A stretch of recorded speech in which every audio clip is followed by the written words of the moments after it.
Eudaimanya, systems and frameworks to improve habits, mind, and life.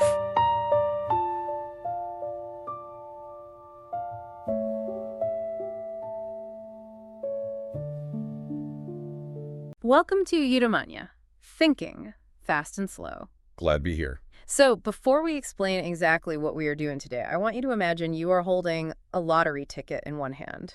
Right. And maybe a premium, highly expensive insurance policy in the other hand. Yeah, exactly. And, rationally, mathematically speaking, they're both just terrible bets. For sure. The expected value on both is entirely negative. But your brain doesn't just encourage you to buy them, it actually makes you feel profoundly uncomfortable if you don't. It's wild. It really does. So today, our mission for this deep dive is to completely dismantle the system architecture of human judgment and decision-making. We're using Daniel Kahneman's foundational framework and looking across international editions and analyses of his text. Yeah, we really want to get into the structural machinery inside your own head. And to do that, I'll be operating as your internal analyst for this discussion. I'll be taking apart the actual gears, levers, and pulleys of Kahneman's 4 structural pillars. And my role today is to step outside of that machinery. I'll be your external analyst. Because, while the internal mechanics are elegant, we have to contextualize the limits of this framework. Right, because it doesn't always hold up. Exactly. We have to question how these biological algorithms actually perform when they collide with the messy, unpredictable reality of the modern world. So just to be clear to you listening, this won't be some light self-help summary. Definitely not. The overarching paradox we are unpacking today is that your mind operates through this division of labor that is breathtakingly efficient, but it's fundamentally flawed and surprisingly easily manipulated by its own architecture. Which is terrifying when you really dig into it. It really is. So let's start with the baseline of that architecture, the engine that just runs in the background of everything we do. Kahneman calls this the associative motor, right? Or system 1. Yeah, system 1. But I don't want you to think of this as some distinct lobe in your brain that you can just toggle on and off. Right. It's not a switch. No. It is an always-on, automatic, instantaneous creator of your reality. And it runs entirely on a principle called associative coherence. Which is incredibly powerful. To understand just how little control you have over this, I want you to just listen to these 2 words juxtaposed together. Banana and vomit. Oh, wow. Yeah, the biological cascade that just triggered in the listener is staggering. It happens completely without permission. The moment those 2 words hit your auditory cortex, your mind desperately tries to make sense of the juxtaposition. It instantly constructs a causal narrative. Exactly. You likely experienced a microscopic physiological recoil just now.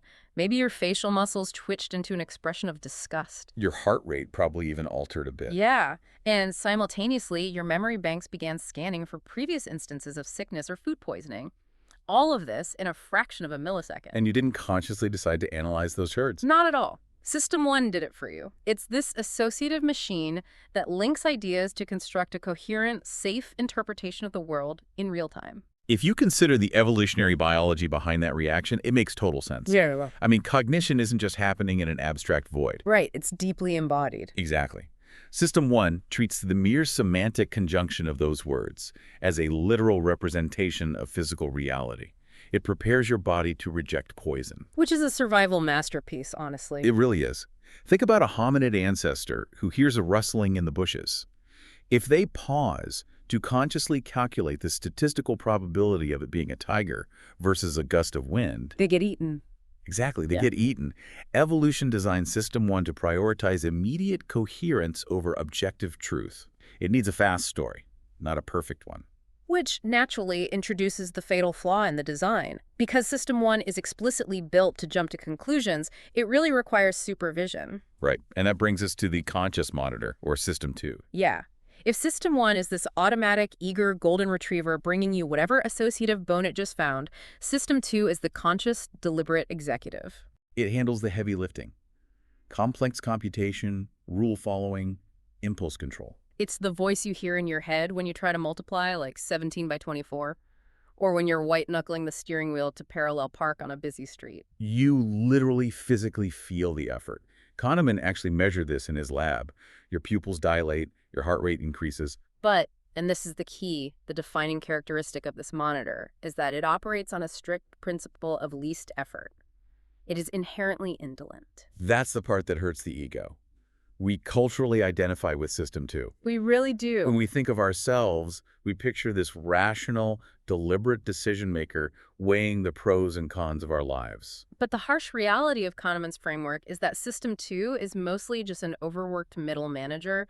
It just blindly signs off on the paperwork generated by System 1. It operates completely under the illusion of control. The most famous illustration of this blind sign-off is the bat and ball problem. I actually want you to try to solve this in real time. This is a classic. Okay, so a bat and a ball cost $1.10 in total.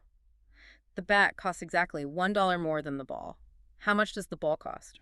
I mean, the immediate, almost inescapable number that flashes into the mind is 10 cents. 10 cents just feels so exceptionally right. It possesses what we call cognitive ease. The numbers just parse beautifully. But if you force System 2 to actually do the rudimentary math, Right. If the ball costs 10 cents and the bat is $1 more than the ball, the bat would be $1.10. which brings the total to $1.20. Exactly. So the correct answer is 5 cents.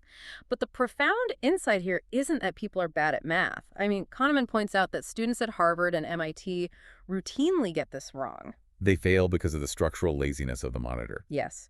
The intuitive 10-cent answer bypasses verification because the cost of checking the math is low, but System 2 is just too lazy to spend the energy. System 1 offered a coherent-sounding answer, and System 2 just stamped it approved. Exactly. But, we have to look at the biological cost of that laziness. We talk about System 2 as if its indolence is a moral failing. Like we're just not trying hard enough. Right. But from an external physiological perspective, System 2 operates under a brutal, highly restricted energy budget. This is the concept of ego depletion. Okay, break that down for us. So, both physical self-control and cognitive effort draw from the exact same shared pool of metabolic resources. Willpower isn't a metaphor. Wow. It is a literal finite battery. Wait, so you're saying that if I am trying to solve a complex coding problem at work, my ability to resist snapping at a coworker actually physically diminishes? It is entirely compromised. There are fascinating studies demonstrating this. Really? Like what? Well, researchers asked participants to retain a simple string of 7 digits in their working memory. Just hold those numbers in your head for a few minutes. Okay, seems simple enough. Then they offer them a choice between a decadent slice of chocolate cake or a bowl of fruit salad. Let me guess. The digit people take the cake. Overwhelmingly. System 1 has a sweet tooth, and System 2 is too cognitively exhausted from holding on to those numbers to enforce any kind of dietary restraint. That implies that our willpower is hijacked simply by keeping our working memory occupied. Yeah, and it scales to much darker behaviors too. Cognitively burdened people are statistically more likely to use sexist language. Oh, wow. Yeah, they make highly superficial judgments in social situations and yield to impulsive temptations. The monitor literally drops the leash. That's terrifying when you think about it. Exactly. Now, apply this to the modern environment.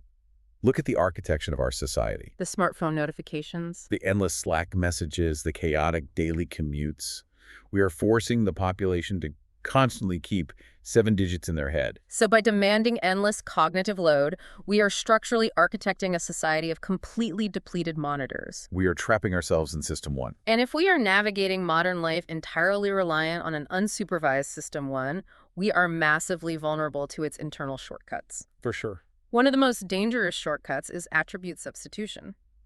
When System 1 is faced with a difficult, complex target question, it doesn't throw an error code or ask for help. It silently, without notifying your conscious mind, just swaps the hard question for an easy heuristic question. And it does this seamlessly. Completely invisible to the user. Let's look at how we hire people or how we elect leaders.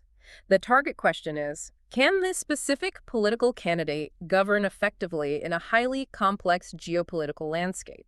Which is a massively difficult question. Right. Computing that requires a massive exertion of System 2. Historical analysis, probability modeling. System 1 refuses to do that work. So it swaps the question. Exactly. It swaps it for, does this person look like a winner, or do they speak with an authoritative cadence? And you answer the easy question.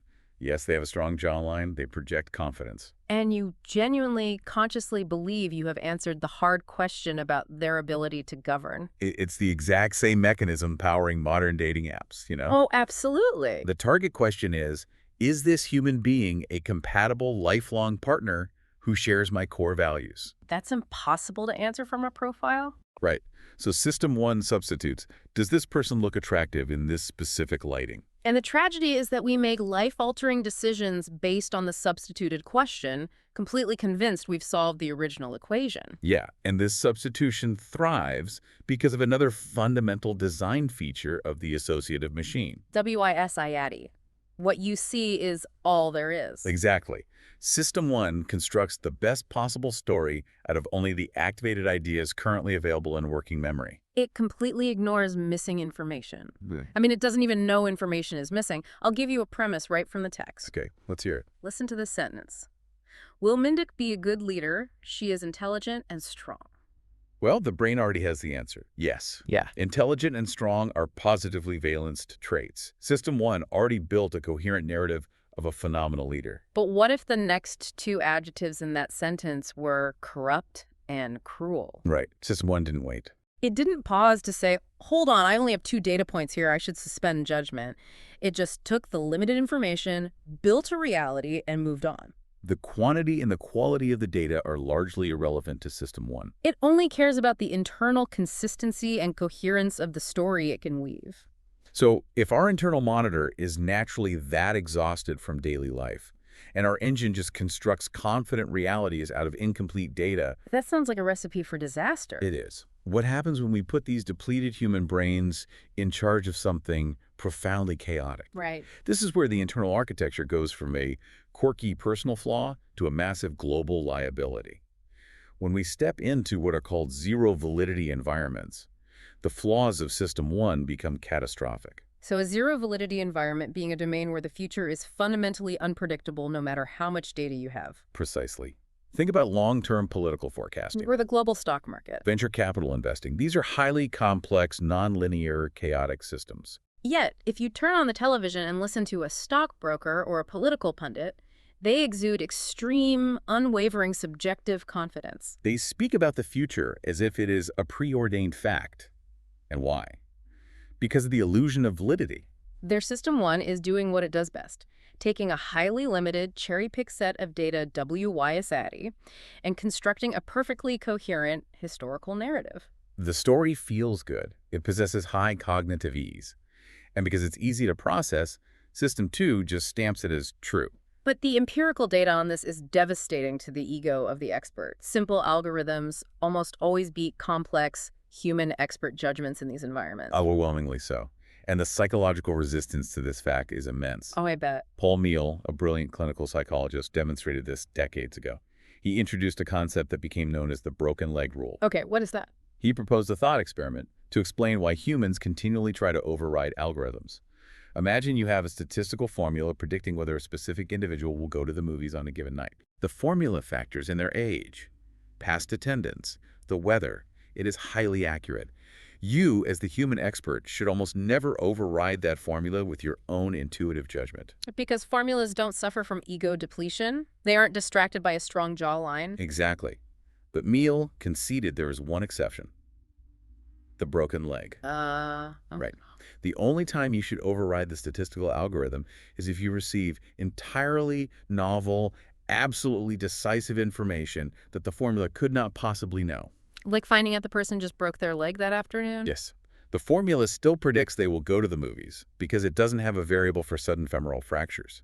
But you do, so you overwrite it. The problem, I imagine, is that humans start seeing broken legs everywhere. Exactly. Human experts operating in zero-validity environments constantly suffer from the delusion that they have spotted a broken leg. They think they see a subtle nuance the algorithm missed. A venture capitalist will say, the data says this startup will fail, but the founder has this specific twinkle in his eye. He has grit. Or a stockbroker says, the models say sell, but the macroeconomic environment feels exactly like the spring of 1998. They override the algorithm based on associative coherence. And in almost every instance, they reduce the overall validity of the prediction. They introduce human noise into a statistical signal. Okay, I have to push back a little on the idea that all expert intuition is just an illusion of validity. Fair enough. What about the classic examples of profound human intuition? like a chess grandmaster glancing at a board for 2 seconds and intuitively knowing the perfect move. Right. Or a veteran firefighter walking into a burning building and suddenly yelling for their team to evacuate seconds before the floor collapses. That is System 1 operating beautifully. That's highly accurate expertise. That is the essential counterweight, and it requires us to reconcile Kahneman's deep skepticism with the work of researchers like Gary Klein. Klein pioneered the recognition-primed decision model, right? Yes. He studied those exact people, firefighters, paramedics, chess masters. He found that intuition can be incredibly powerful. So how do we square that? Herbert Simon, the Nobel laureate, beautifully demystified this when he said that intuition is nothing more and nothing less than pattern recognition. So the friction between Kahneman and Klein dissolves when you look at the environment, not just the brain. Exactly. The distinction is whether the environment itself is valid enough to provide patterns. That makes a total sense. If an environment is highly regular, stable, and provides rapid, unequivocal feedback, System 1 can be trained to recognize the cues. Like a chessboard. Perfectly regular. Yeah. Strict rules, immediate consequences. A burning building, governed by physics and thermodynamics, provides extremely fast feedback. In these valid environments, the associative motor learns true patterns. But if the environment is chaotic, irregular, and offers delayed feedback like global politics, System 1 simply cannot learn. There are no reliable cues. Yet System 1 will still produce compelling intuitions. It will just be associative coherence masquerading as expertise. So if we are trapped, operating businesses, governments, and our own lives in these chaotic, zero-validity environments, how do we structurally defend ourselves? Kahneman proposes a few systemic fixes. Yeah, I want to look at the internal logic of two of them, the outside view and the premortem. Okay, let's start with the outside view. It's specifically designed to combat the planning fallacy. Let's say you are planning a major project. Your corporation is launching a massive new software platform. Naturally, you adopt the inside view. Right. You look at your specific team, your unique genius. System 1 constructs a best-case scenario based on WYSID. You assume everything will go perfectly because you can't easily visualize the unknown unknowns. So how does the framework fix this? It demands you force yourself into the outside view. You must entirely ignore the specifics of your own beautiful, unique project. That sounds difficult. It is. You have to find a reference class of similar past projects. You ask, statistically, how often do enterprise software launches go wildly over budget? Ah, I see. You anchor your baseline prediction to the statistical average of the outside world, not your internal plan. It is a phenomenal theoretical defense. And the second tool, the premortem, is equally brilliant on paper. Tell me about it. The premortem is designed to legitimize doubt.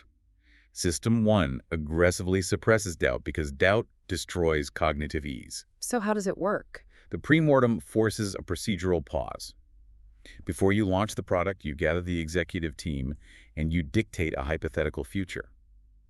Imagine it is exactly 1 year from today. Our project has failed spectacularly. It is an absolute unmitigated disaster. Okay. Now take out a piece of paper and write the history of why it failed. That's brilliant. It effectively forces System 2 to actively search for flaws instead of just rubber stamping the optimism. Yes, but let's apply some external real-world friction to this. Let's question the realistic application of the premortem in an actual corporate boardroom. Okay, let's do it. Picture the team. They have been sprinting toward this launch for 8 months. They are deeply emotionally invested. Returning to our earlier biological reality, they are suffering from profound ego depletion. Exactly. Their System 2 batteries are entirely drained. Furthermore, they are trapped in WYSID. They can't magically hallucinate unknown variables just because you ask them to. So if you ask a highly stressed team to perform a premortem, can they truly access the outside view? I argue that under actual real-world cognitive load, the premortem often degrades into a superficial exercise. Really? Yeah, it ultimately acts as an apologist for their original optimism. Because they are tired, they will generate highly improbable externalized reasons for failure. Oh, well, a new global pandemic hit. Or our main competitor illegally stole our IP. They create scenarios that absolve them of responsibility rather than doing the excruciating System 2 work of identifying the fundamental boring flaws in their own business model.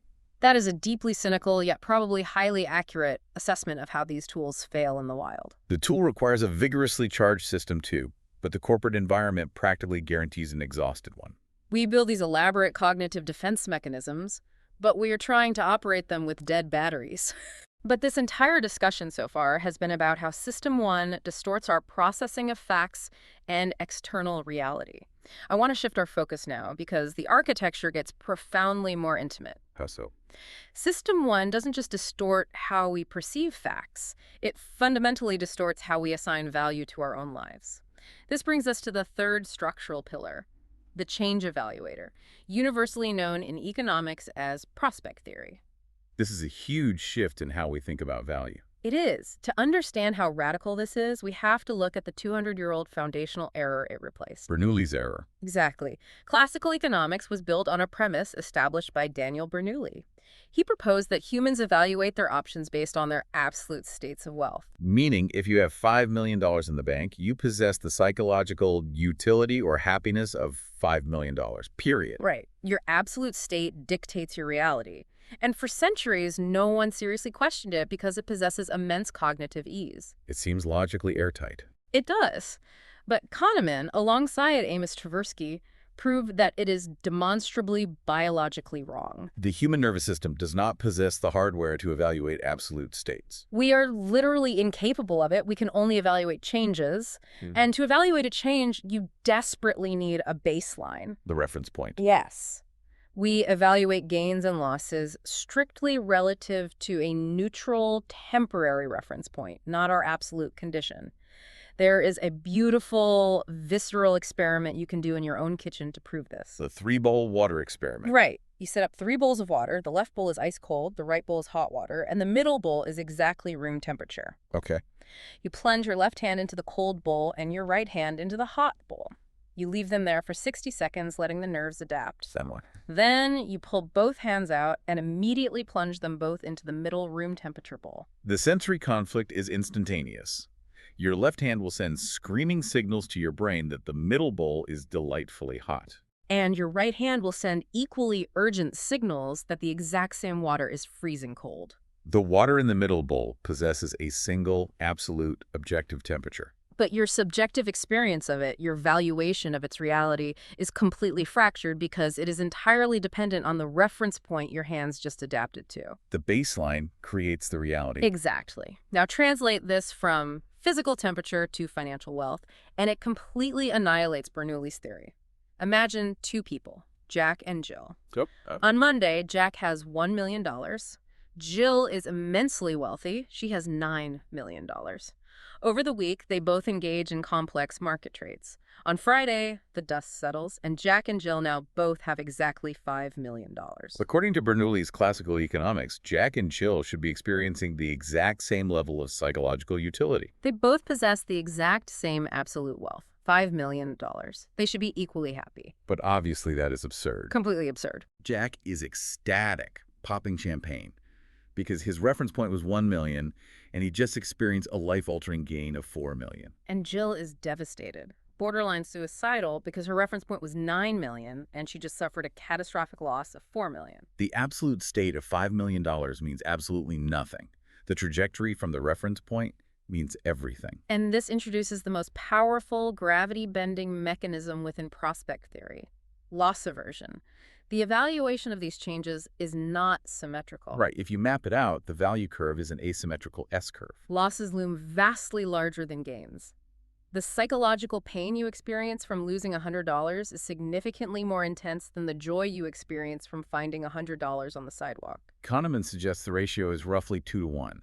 A loss hurts twice as much as an equivalent gain feels good. Evolutionarily, we can see why System 1 is wired this way. An organism that treats a potential threat as vastly more urgent than a potential opportunity has a much higher probability of surviving. But in a modern economic environment, this ancient survival mechanism creates massive, predictable irrationalities. The most famous of which is the endowment effect. The endowment effect perfectly illustrates the friction between rational economics and human psychology. Richard Thaler observed this beautifully with a colleague of his, a wine professor. Ah, yes, the wine professor. Break that down for us. So Thaler noted that this professor would occasionally buy a promising bottle of wine at an auction for a modest price, say $35. He'd store it in his cellar. Okay. A few years later, the vintage matures, the critics rave, and the open market value of that specific bottle skyrockets to $100. Nice investment. Right. Now, a local wine merchant approaches the professor and offers to buy the bottle back for exactly $100. And the professor refuses. Right, he staunchly refuses. He enjoyed having it, he wouldn't sell. Mm. But, and here's the catch, if the professor did not own that bottle, he would absolutely refuse to go to an auction and pay $100 to acquire it. He considered $100 far too expensive to spend on a single bottle of wine. From the perspective of classical economic theory, the professor's behavior is incoherent. It is a logical paradox. How so? If he refuses to pay $100 to acquire the wine, his internal utility for the wine must be less than $100. Therefore, when the merchant offers him $100 in cash, he should instantly sell it. Because the cash is objectively worth more to him than the wine. But he doesn't. And prospect theory explains exactly why. The simple act of owning the bottle, putting it in his cellar, fundamentally shifted his reference point. The bottle became part of his endowment, his status quo. Exactly. To give up the bottle now is coded by System 1 not as a neutral transaction, but as a painful loss. And because the pain of losing the bottle feels twice as intense as the joy of gaining the $100, he demands a massive premium to part with it. He would probably need $200 to give it up. We demand vastly more compensation to surrender an object than we would ever be willing to pay to acquire it. Simply because the associative motor is terrified of the feeling of loss. Let's scale this up from a single bottle of wine to macro-level human behavior. Let's look at the fourfold pattern of risk. Okay. Why do people willingly buy lottery tickets? They are mathematically guaranteed to lose money over time, yet they buy them because System 1 heavily overweights the minuscule 0.001% possibility of a massive gain. The mere possibility creates a disproportionate emotional weight. But simultaneously, those exact same people will buy incredibly expensive, overpriced extended warranties on appliances. Because System 1 heavily overweights the 99% certainty of avoiding a minor loss. Exactly. We exhibit risk-seeking behavior for a tiny chance of a massive gain and desperate risk-averse behavior for a high chance of a minor loss. We are not calculating expected mathematical value at all. We're just reacting emotionally to the proximity of a change from our reference point. But I want to push this even further into societal implications. Let's do it. Let's look at how loss aversion paralyzes social mobility. Consider a thought experiment with two identical workers. Let's call them Albert and Ben. Okay, Albert and Ben. They are hedonic twins. They have the exact same tastes, the exact same entry-level jobs, salary, vacation days. Now, their employer creates two new senior positions and offers one to each. What are the positions? Position A comes with a substantial $10,000 raise, but 0 extra vacation days. Mm-hmm. Position B comes with 12 extra vacation days, but 0 raise in salary. Okay. Let's say Albert chooses position A for the money, and Ben chooses position B for the time. Fast forward 1 year, they have both adapted to their new roles. So their reference points have shifted. Yes. The company goes to Albert and Ben and says, "We are restructuring. If you two want to swap jobs, we will allow it." What does classical rational economics predict they will do? Well, classical economics dictates that since they started as identical twins with identical preferences, their underlying utility curves haven't changed. They should be perfectly indifferent or entirely willing to swap. Precisely.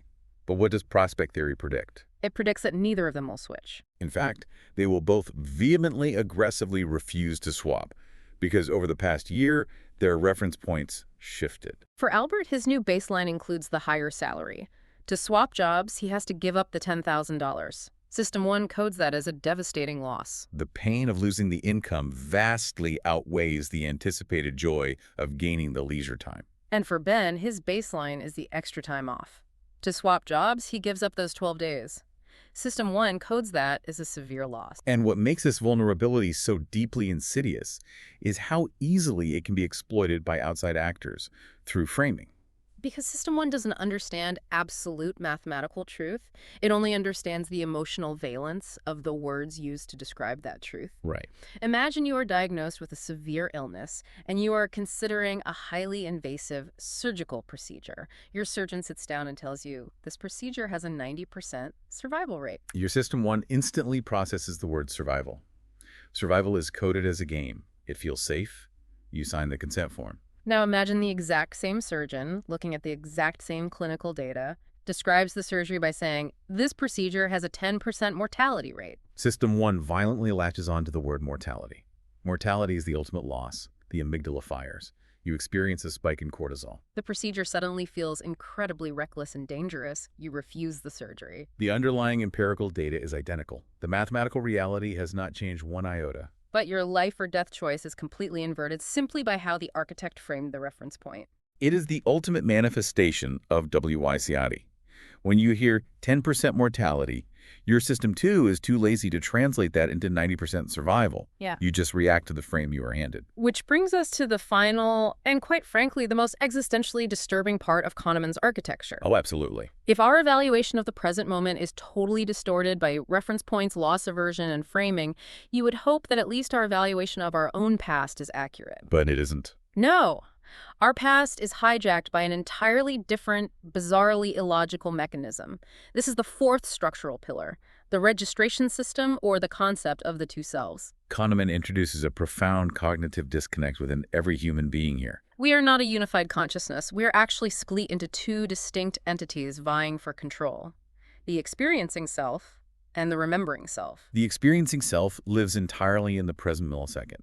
It asks only one question: does this hurt right now? It is the self that actually lives your life. But the remembering self is the internal historian. It sits in the background and asks, how was that experience on the whole? And here is the shocking revelation.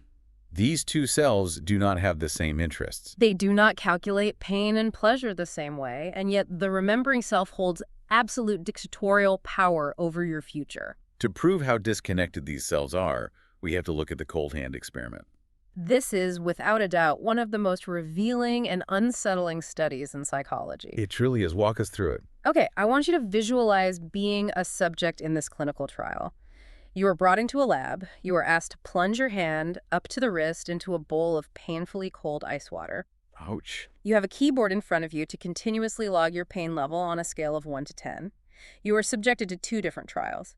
In trial A, you hold your hand in the freezing water for exactly 60 seconds. It is agonizing. At the end of the 60 seconds, you take your hand out, you are given a warm towel, and the pain subsides. In trial B, you do the exact same thing for 60 seconds. But at the 60-second mark, the researcher does not let you remove your hand. Instead, they secretly open a valve, and slightly warmer water flows into the bowl. The temperature rises by just 1 degree Celsius. It is still painfully cold, but the intensity of the agony drops slightly. Right. And you are forced to keep your hand in this water for an additional 30 seconds, so you suffer for 90 seconds in total. Let's evaluate this strictly from the perspective of the experiencing self. Trial B is objectively, mathematically worse. You suffered the exact same 60 seconds of severe agony as trial A, plus you endured an extra 30 seconds of moderate pain. It is unequivocally more total human suffering. There is no debate. But here is the twist. After both trials, the researchers asked the participants, we need you to perform one of these trials a third time. Which one do you want to repeat? Overwhelmingly, by a massive margin, the participants choose to repeat trial B. They actively choose the trial that caused their experiencing self more total pain. Why? Because of the deeply flawed internal logic of the remembering self. The remembering self does not record experiences like a video camera. It operates strictly on a heuristic called the peak-end rule. And in doing so, it commits a massive cognitive error known as total duration neglect. Exactly. The remembering self completely ignores how long an experience lasted. It throws that data out. It only takes 2 isolated snapshots. The single most intense moment of the experience, which is the peak, and the feeling at the exact final moment before it stopped. The end. It averages those 2 snapshots together and constructs a memory. Let's look at how that plays out. In trial A, the peak was a level 8 pain and the end was a level 8 pain. Average memory, level 8 pain. In trial B, the peak was also a level 8 pain. But the end, those last 30 seconds where the water warmed up slightly, was maybe a level 6 pain. So the remembering self averages the 8 and the 6 and says, oh, trial B was only a level 7 pain. Let's do that one. The experiencing self is forced to endure 30 seconds of completely unnecessary agony simply because the remembering self liked the narrative arc of the ending better. It is absolute tyranny. The remembering self is an internal tyrant. It is the entity that keeps score, and, crucially, it is the entity that makes all of our future decisions. When you are deciding where to go on vacation next year, you are not consulting your experiencing self. You are consulting the highly edited, fictionalized highlight reel constructed by your remembering self. Think about a vacation. You might go to a resort where you were bored for 6 days, it rained, you argued with your spouse. But on the seventh day, the sun came out, you had a fantastic sunset dinner, and you laughed. The remembering self logs the peak in the end, completely deletes the duration of the 6 miserable days, Yeah. and happily books the tickets to go back next year. Duration neglect is so counterintuitive. We constantly say that time is our most precious resource, but our biological memory apparatus literally deletes time from the equation when evaluating an experience. And this cognitive illusion scales up massively when we try to evaluate our lives as a whole. It generates what Kahneman calls the focusing illusion. He sums it up brilliantly. Nothing in life is as important as you think it is while you are thinking about it. Because of WICID and attribute substitution, when we try to answer a complex question like, how happy are you with your life? System 2 simply cannot compute the answer. So System 1 substitutes an easier question based on whatever narrow slice of information is currently in focus. There's a famous study on German students that illustrates this. Researchers asked 2 questions. First, how happy are you these days? Second, how many dates did you have last month? When asked in that order, they found zero statistical correlation between the answers. Right. Dating frequency had nothing to do with global happiness. But then they took a different group and simply flipped the order of the exact same 2 questions. First question, how many dates did you have last month? Second question, how happy are you these days? And suddenly, the correlation was massive. It was almost a one-to-one mapping. Huge, because the first question acted as a spotlight. It forced their attention entirely onto their romantic lives. If they'd been on 5 dates, they felt successful. If 0, they felt lonely.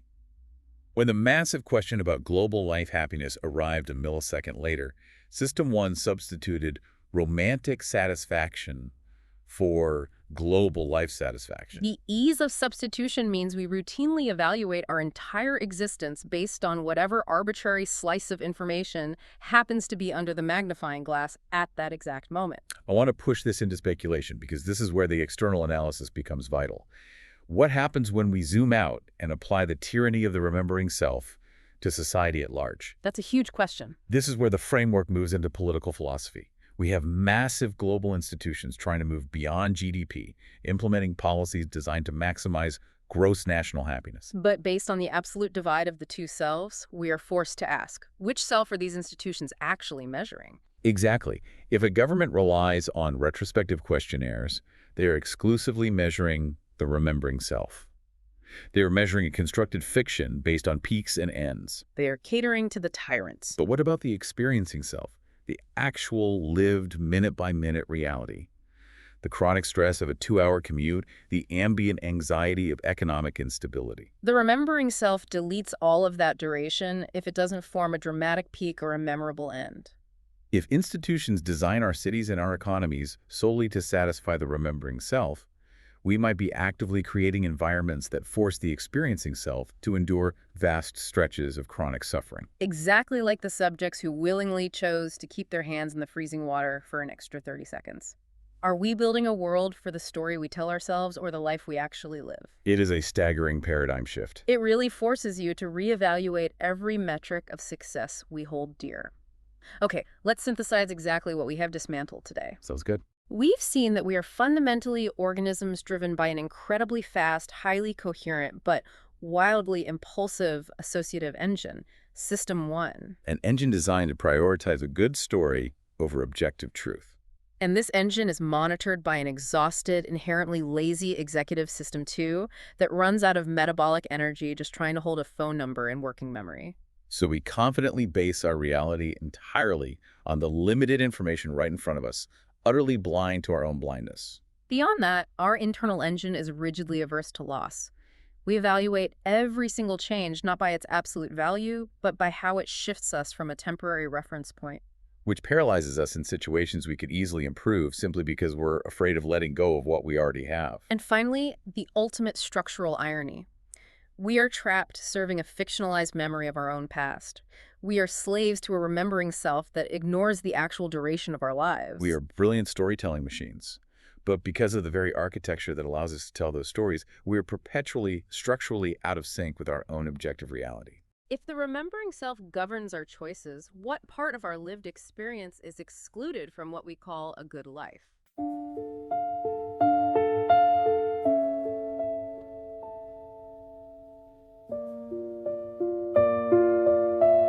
If this video was useful, give it a like, subscribe, and share. More systems and frameworks in the next Eudaimanya video.